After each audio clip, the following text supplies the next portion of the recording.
from Twitter from Rosanna. She wants to know if Frank Sinatra were alive today and he wanted to cover one of your songs. Mm-hmm. Which song would you like for him to cover of yours?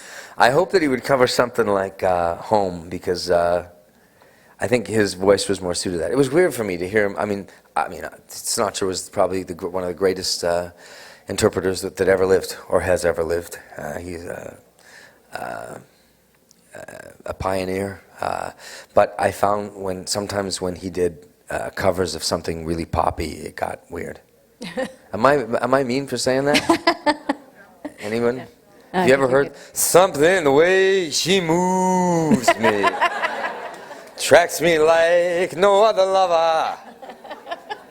Yeah, so I think, yeah. I think, listen, because he was born when he was born, so he wasn't affected or introduced to pop music or that kind of stuff. So when it came to him having to do, something really kind of modern and poppy, it was sort of, he did it in his way, and it could sound kind of, am I saying mean things right now? No, you're not at all. It would sound kind of weird to me. Like, what's another one? What's the other one, Chris, that he did?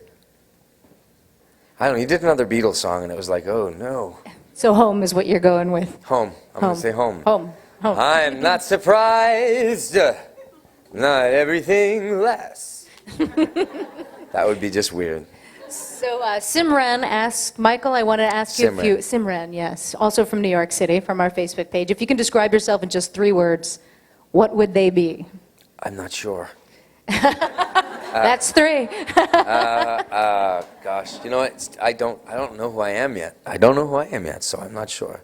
But you say you don't know who you are, okay. but through your music you've discovered who you are. Loving, egotistical, and insecure. Really? That's an interesting combination. That's what makes me who I am. Yeah, someone who's egotistical and insecure, it actually makes for a good balance. It makes you a good entertainer anyway. You're sensitive. You care about what, I think really, I care about what people think about, how they feel. I'm really sensitive to that, so when I'm in front of an audience, it matters to me, and not just as a whole audience, but if I'm playing to you, and this is the truth, and there's 10,000 of you, if one of you looks unhappy, I will focus on you, and it won't be okay for me until you're happy.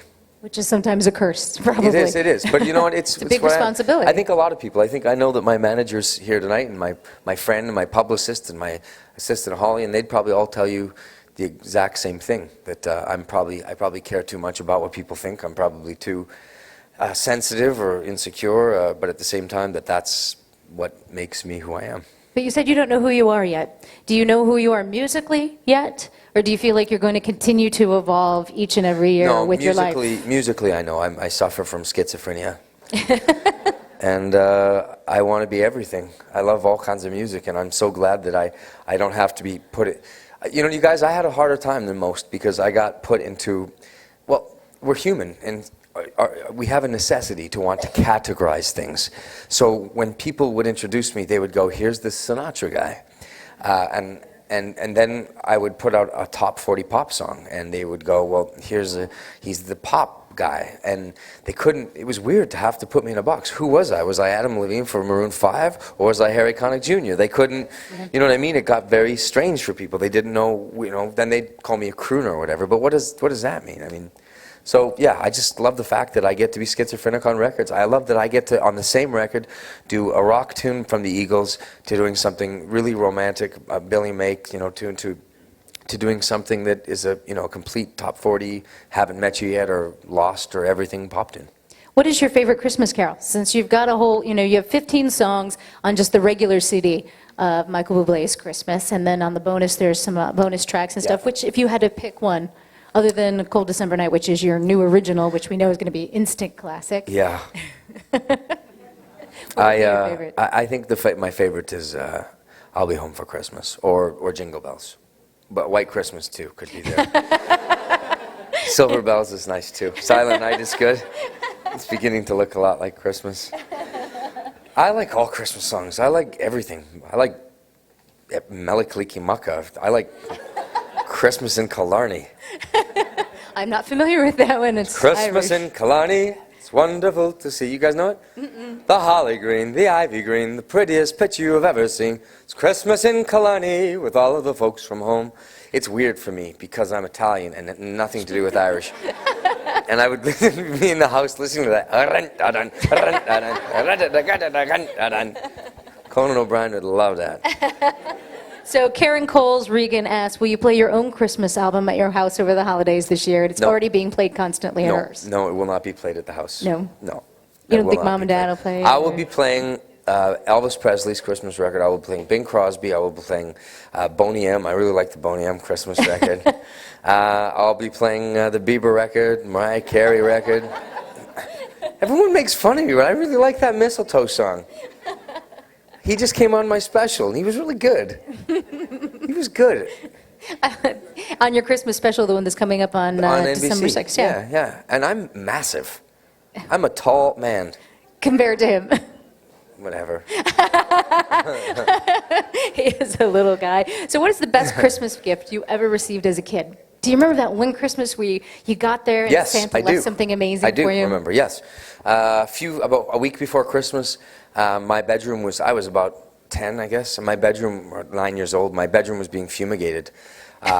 So no one could go in there because, of course, you'd die. It was poison.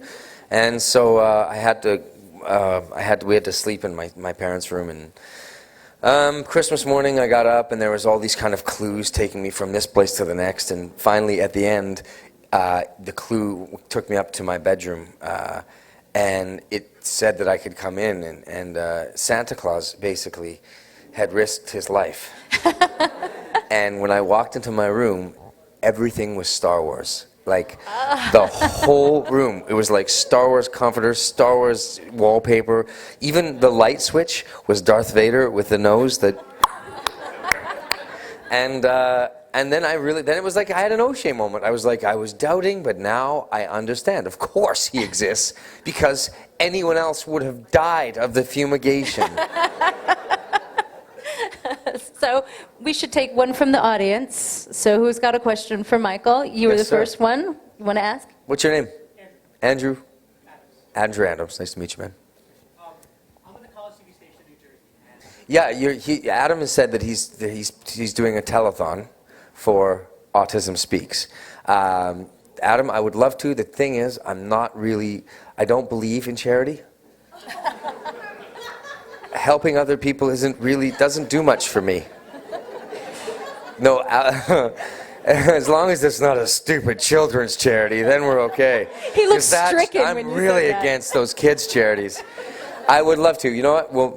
We'll talk, and I'll sign a bunch of stuff, and you can auction off. You know what my mom does actually for people? It works really cool. Is I'll give you a bunch of stuff. I'll give you like a T-shirt and records and a whole bunch of stuff, and then you just buy a bottle of wine. Cheap bottle of wine, and some cheese and crackers and stuff, and a couple glasses, and you sell it, and you call it an evening with Michael Bublé, and it really raises a crap load of money. You don't have to tell them exactly what they're getting, just an evening with Michael Bublé. They think they're getting tickets to the show, but because they're giving to charity, they don't feel quite as screwed over. A children's charity. I'm in, and yeah, of course I will, yes. All right, from Danny Jane Thompson, this is from our Facebook page. How did you feel when you won your first Grammy? Do you remember that moment? No, Not at all? I don't. It was a blur that night? No, I wasn't there. I remember. I remember that I don't remember. I remember I was at home on my couch. And why didn't you go? You were up for a Grammy. What Because made I you had stay work. home? I had just to work the day before or something, and I think I was so nervous too, and I think I had a bottle of wine by myself. And I don't remember perfectly, but I think by the time it was like, and the winner is Michael Bublé, I said something like, yeah, I did it. We've had a lot of questions from around the world because we've been letting people, seriously, from Italy and Ireland, and Yeah. people saying, when are you going to tour again? When can we expect you back on the road in different parts of the country? When are you going to be doing that? I'm not going to be doing any more. I mean, I'm finished touring the Crazy Love record, except for the places I haven't gone, which is I've got to go back to a few places in Mexico that I haven't gone. I've got to go to South America because I promised my wife that it was important to me to go to a place that's my home now, Argentina, and I'll go to Argentina and Chile and a few places around there, Uruguay, and then I want I'm not sure else I'll go. Maybe a little, I don't know, a little Afghanistan or Kabul or something. Yeah. No, Definitely. I won't go there. I won't go there. Michael Bublé presents. I have like maybe 16 shows left or something like that. But I've got. I want to do a little bit of acting, and I want to just work on the next record too. And Have you thought about doing Broadway? No, I don't want to do Broadway. No? No. It seems so tailor-sick for you. Movies, and or nothing. What kind of movie? Like an action movie? Can we see you jumping out of airplanes? I don't know. Something fun, something challenging. It's an extension of what I do anyway. So, something like that. Broadway, no. Broadway doesn't really.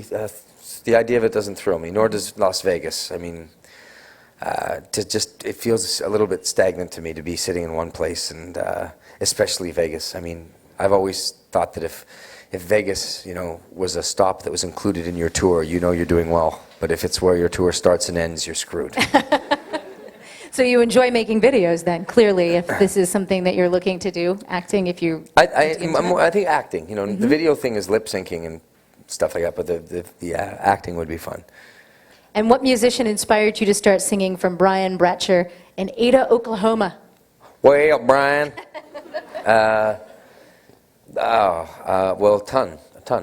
I mean, ton. Elvis Presley. I mean, I think probably number one was Michael Jackson. I think that was easily my number one guy. I thought that he was the most incredible. I remember sitting with my parents and watching that Motown special where he came and I saw him do the moonwalk the first time, and I remember buying that record and listening to those, seeing the Thriller video for the first time, and I just remember the excitement, just the excitement of listening to this music and this guy's voice, and the sadness of knowing that I would never be black,